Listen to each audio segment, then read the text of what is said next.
આજે દનાવાડા ગામે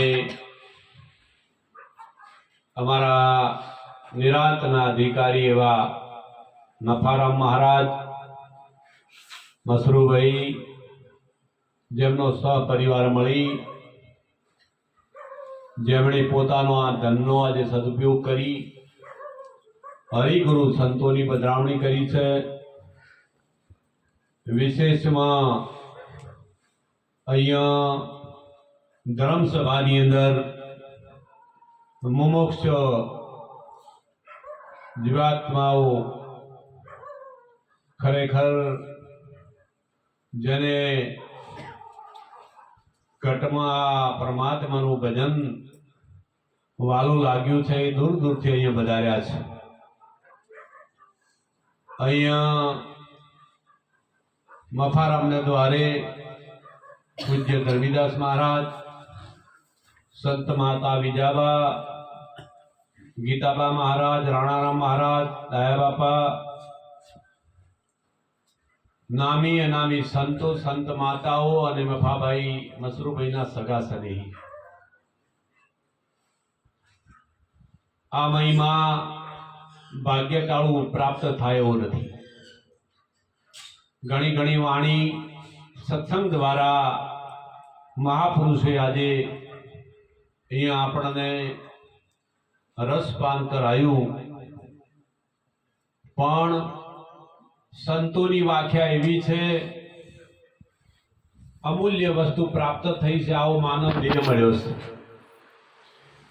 પહેલા તો ગ્રંથો એવું કહે છે કે કરોડો જન્મનું પુણ્ય પ્રાપ્ત થાય ત્યારે આ માનવ શરીર મળે છે। કરોડો જન્મનું પુણ્ય પ્રાપ્ત થાય ત્યારે આ માનવ શરીર પ્રાપ્ત થાય। આવો ઉત્તમ ચાર ખોણીની અંદર મનુષ્ય દેહ દેવોથી દુર્લભ કયો છે। દેવોથી એવોને દુર્લભ અનુપમ સાધન જેવી રીતે ઉપયોગ કરીશો તેવી રીતે થઈ પણ શકે છે। આવો રત્ન ચિતામણી અવતાર મળ્યો હોય અને મળવા છતાંય આપણે જો આ વાત અધૂરી રહી જાય તો કેવું એવું પાપ આડું આવે છે કે સંત દેખીને શેટા ભાગે ને રોજ પાખંડીઓને પગે લાગે ને ધન દોલત ને દીકરા માગે, દિલમાં વાતો છે। ભારતના સંત જગતના જીવોને સતની રાહ માટે ખરેખર આહુતિ આપી દીધી છે। ચાર યુગનો મહિમાનો અભ્યાસ કદાચ તમે જાણી લો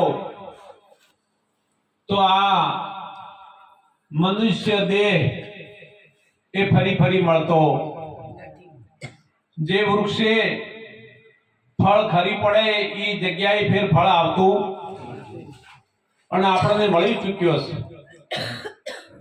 આવો ઉત્તમ અવતાર મળવા છતાં આપણા ભારતમાં એક બાજુ